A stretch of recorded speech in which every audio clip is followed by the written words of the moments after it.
Hello friends, मेरा नाम है निकेत गुप्ता। स्वागत है आपके इस YouTube channel crack it warrior पे। जैसा कि दोस्तों आप सभी जान रहे हैं कि मैं सोशल साइंस का एक क्लास 10th का सीरीज़ लाया हूं, जिसमें मैं 2 लेक्चर ऑलरेडी कवर कर चुका हूं, rise in nationalism in Europe and rise in nationalism in India. लेकिन दोस्तों क्या है कि हम जब तक प्रैक्टिस नहीं करेंगे क्वेश्चन की, तब तक जो है कोई भी स्टडी करना बेकार है। इसी को लेके मैं जो हूँ, rise in nationalism in Europe में कुछ प्रैक्टिस क्वेश्चंस लाया हूँ, जो मैं आपको कराऊंगा, जिससे कि आपका एग्ज़ाम और बेहतर हो सके। तो आइए दोस्तों, सबसे पहले हम लोग करते हैं क्वेश्चंस। पहला question, what does nationalism promote?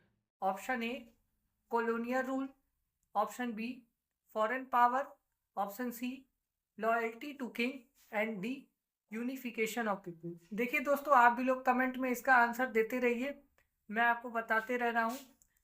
कह रहा है नेशनलिज्म क्या प्रमोट करता है, तो option number D unification of people, यानी लोगों की एकता को प्रमोट करता है। Next question, the slogan liberty equality and fraternity related to which revolution? यानी लिबर्टी इक्वालिटी एंड फ्रेटर्निटी जो है, भाईचारा, आज़ादी और समानता का अधिकार, कौन से क्रांति में, कौन से रिवॉल्यूशन में इसके बारे में सबसे पहले कहा गया था? तो कौन से क्रांति में कहा गया था? ऑप्शन नंबर सी, यानी कि फ्रेंच रेवोल्यूशन में कहा गया। नेक्स्ट क्वेश्चन की ओर बढ़ते हैं। Which Italian leader was known for his diplomatic effort? कौन सा इटली का वो लीडर था जो अपने डिप्लोमेटिक एफर्ट के बारे में जाना जाता था, यानी डिप्लोमेसी के बारे में जाना जाता था? तो 4 ऑप्शन है, काउंट कैवियर, गिजिपी मजानी, नेपोलियन और 4th ऑप्शन बिस्मार्क। तो कौन सा ऑप्शन है, आप जल्दी कमेंट में लिखिए। दोस्तों आप लोग चैनल को सब्सक्राइब भी करते रहिएगा, लाइक भी करते रहिएगा, ताकि हमको मोटिवेशन मिले और ज़्यादा इस तरह के वीडियोस लाने का। तो ऑप्शन नंबर ए काउंट कैवियर जो है इसका सही ऑप्शन हो जाएगा दोस्तों। नेक्स्ट बात करते हैं क्वेश्चन नंबर 4 की ओर। Frankfurt parliament of 1848 is related to which revolution? Frankfurt parliament दोस्तों एक हुआ था जर्मनी में, जिसमें जो है बात किया जाता है कि यूनिफिकेशन ऑफ जर्मनी के बारे में। तो ऑप्शन है America, German, Italy and French. तो जैसा कि मैंने बता ही दिया कि जर्मन जो है इसका करेक्ट आंसर है। Next, which Italian leader is known for leading red shirt? Red shirt नामक एक जो है ग्रुप था, जिसको कौन से इटली के लीडर जो है लीड कर रहे थे? तो option A Giuseppe Mazzini, Count Cavour और गिसिपी गारिबल्दी और इमैनुअल। तो ऑप्शन नंबर सी जो है इसका, गुसिपी गैरिबल्दी जो है इसका सही आंसर है दोस्तों। नेक्स्ट क्वेश्चन की ओर मूव करते हैं। What was the Bismarck policy of unification of Italy? Italy का यूनिफिकेशन करने में बिस्मार्क कौन सी पॉलिसी जो है अपनाते हैं?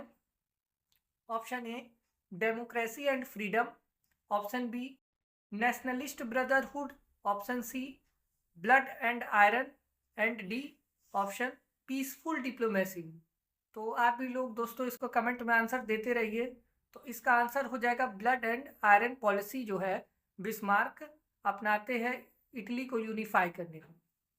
क्वेश्चन नंबर 7 बात करते हैं। Who is the founded the Young Italy movement? Young Italy movement की फाउंडर कौन था? Option A Giuseppe Mazzini, Camillo di, option B Cavour, option C Victor Emmanuel second and option D Bismarck. तो इसका सही answer दोस्तों होगा option number ए गुजिपी मजेनी। इसमें option number सी लिखा है इमैनुअल टू। दोस्तों इमैनुअल टू जो है, इटली में जब यूनिफिकेशन हो जाता है तो ये किंग वहाँ के बनते हैं। तो और बिस्मार्क जानते हैं कि यूनिफाई करने में आप बहुत इंपॉर्टेंट रोल निभाया बिस्मार्क ने। नेक्स्ट क्वेश्चन की ओर मूव करते हैं। Which country did not experience nationalist movement in 19th century? कौन सा ऐसा कंट्री था जो 19th सेंचुरी में होने वाले नेशनलिस्ट फेज में नहीं आया? Option A Italy, option B Germany, France या स्पेन। तो दोस्तों इसका सही आंसर हो जाता है स्पेन। स्पेन एक ऐसा कंट्री था जो नेशनलिस्ट मूवमेंट के 19th सेंचुरी के फेज में नहीं आया, और बाकी तीनों इटली, जर्मनी, फ्रांस तीनों आए थे। क्वेश्चन नंबर 9 की ओर मूव करते हैं। The concept of nation emerge in which century. Nation नाम का जो कॉन्सेप्ट था, यानी राष्ट्र की भावना या राष्ट्र जो कॉन्सेप्ट था, वो किस सेंचुरी में आया था? 17th century, 18th century, 19th century या 20th सेंचुरी? तो इसका सही आंसर हो जाता है 18th सेंचुरी में आया था। दोस्तों 19th सेंचुरी में फ्रांस में नेशनलिज्म आया था, लेकिन नेशन का जो अप्रोच है, नेशन का जो कॉन्सेप्ट है, वो 18th सेंचुरी में ऑलरेडी आ चुका था। तो इस बात का आपको ध्यान रखना है। Question number 10, in Prussia who was referred to as Junker. Prussia में जंकर किसको कहा जाता था? मिलिट्री ऑफिशियल्स को, फैक्ट्री ओनर्स को, लार्ज लैंड ओनर्स को, कि एरिस्टोक्रेटिक नोबल्स को? तो इसका सही आंसर हो जाएगा option number C, large land owners को कहा जाता था। ये मैंने अपने प्रीवियस लेक्चर्स में भी पढ़ाया है, जंकर कौन था। तो अगर जो वीडियो नहीं देखा है मेरा प्रीवियस, तो वो जाके एक बार ज़रूर देखें और उस कॉन्सेप्ट को भी समझे कि क्या है। Question number 11, who among the following was known as colons. Colons किसे कहा जाता है इनमें से? Educated people of Vietnam, French citizen living in Vietnam, या इलीट्स ऑफ वियतनाम, या पीपल ऑफ वियतनाम? तो दोस्तों इसका आंसर हो जाएगा option number B, French citizen living in Vietnam, यानी फ्रेंच के वो सिटीजन जो वियतनाम में जाकर रहते थे। Question number 12, who was the king of France at the time of French revolution. French revolution के टाइम फ्रांस का किंग कौन था? Option A Louis 16, option B Marie Antoinette, option C Edward 2, या ऑप्शन डी जार निकोलस? तो इसका right answer दोस्तों है option number A, Louis 16। Question number 13, name the state which led the process of Italian unification. जब Italian unification हो रहा था तो इटली के कौन से स्टेट जो है उसमें पार्टिसिपेट करते हैं? Option number A Prussia, B Rome, C Vietnam, या डी सार्दिनिया पिडमोंट? तो इसका करेक्ट आंसर दोस्तों हो जाएगा सार्दिया पिडमोंट। दोस्तों आप लोग भूलिएगा नहीं, बीच में वीडियो के मैं बोल रहा हूँ, आप लोग लाइक भी करते रहिए मेरे वीडियो को और सब्सक्राइब भी करते रहिए चैनल को, जिससे कि मैं इस तरह का और कंटेंट आपके सामने ला सकूँ। Question number 14, who was Frederick sorry. Revolutionary, chancellor of Austria, या फ्रेंच आर्टिस्ट, या किंग ऑफ फ्रांस? तो फ्रेडरिक जो थे वो थे एक फ्रेंच आर्टिस्ट जिन्होंने कई सारी पेंटिंग बनाई फ्रांस के लिए। Next question, question number 15, what was हेलेरिस फिलाइक। ऑप्शन नंबर ए, हेलेरिस फिलाइक कौन थे? Secret society, political party, custom union और ट्रेड यूनियन? तो इसका दोस्तों करेक्ट आंसर हो जाता है एक सीक्रेट सोसाइटी का नाम था हेलेरियस Philike. Next question, the civil code of 1804 in force throughout the French territories. दोस्तों एक सिविल कोड लाया गया था फ्रांस में जिसका नाम था सिविल कोड ऑफ 1804। वो किन किन मुद्दों पे बात करता था? Option number A secured right to property, option number B established equality before law, option number C abolished privilege to birth, and D all of these? तो दोस्तों आप भी कमेंट में आंसर करते रहिए। तो इसका आंसर हो जाएगा option number D, all of this, यानी सभी चीजें जो है इस कोड में लिखी हुई थी। What is allegory, what is allegory? Option number A art form, option number B abstract ideas, idealistic state, और सॉन्ग? तो दोस्तों 17 का आंसर हो जाएगा एब्स्ट्रैक्ट आइडियाज। एलिगोरी का मतलब है एक एब्स्ट्रैक्ट आइडिया थे। क्वेश्चन नंबर 18 की ओर मूव करते हैं।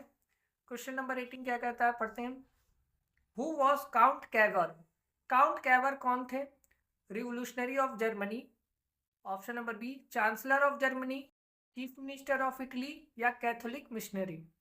तो काउंट कैवियर दोस्तों चीफ मिनिस्टर ऑफ इटली थे, यानी ऑप्शन नंबर सी आपका सही हो जाता है इसमें। Which is of the following state lead the unification of Germany? Prussia, Bavaria, Hanover या राइनलैंड? तो इसका ऑप्शन हो जाएगा ऑप्शन नंबर ए, प्रूसिया जो है एक लीडिंग स्टेट था यूनिफिकेशन ऑफ जर्मनी में।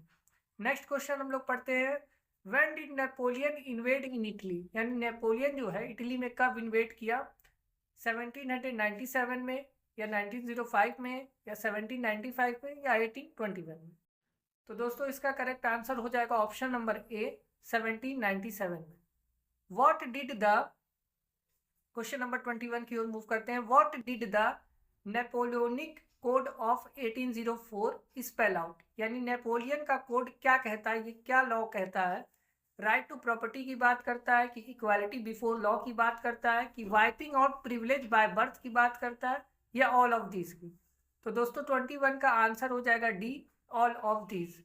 नेक्स्ट क्वेश्चन की ओर मूव करते हैं 22, the word Das Volk refers to? Das Volk word का क्या मतलब है यहाँ पे? तो common people of France, common people of Italy या कॉमन पीपुल ऑफ रशिया या common people of Germany?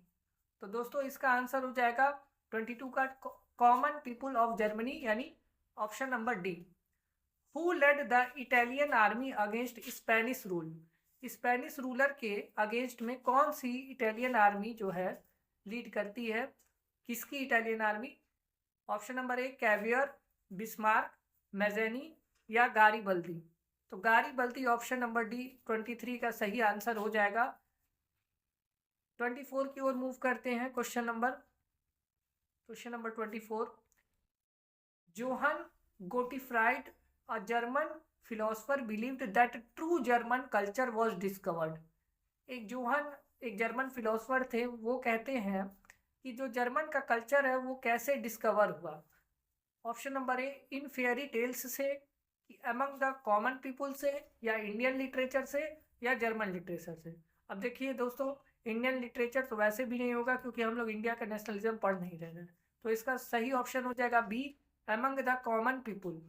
Last question की ओर मूव करते हैं, question number 25, after the defeat of Napoleon which dynasties were restored in France? यानी Napoleon के हारने के बाद कौन सी डायनेस्टी जो है फ्रांस में फिर से अपना पावर इस्टेब्लिश करती है? Option number A, Ottoman empire, option number B, Habsburg, option number C, Bourbon या option number D, none of this? तो इसका सही आंसर दोस्तों हो जाएगा option number C, Bourbon dynasty. Thank you for watching दोस्तों। इसी तरह की और वीडियोस देखने के लिए इस चैनल को सब्सक्राइब कीजिए और लाइक कीजिए, और इसी तरह का मैं और 25 क्वेश्चन लाने वाला हूँ नेशनलिज्म इन इंडिया से रिलेटेड। तो अब तक के लिए बस इतना ही। Thank you.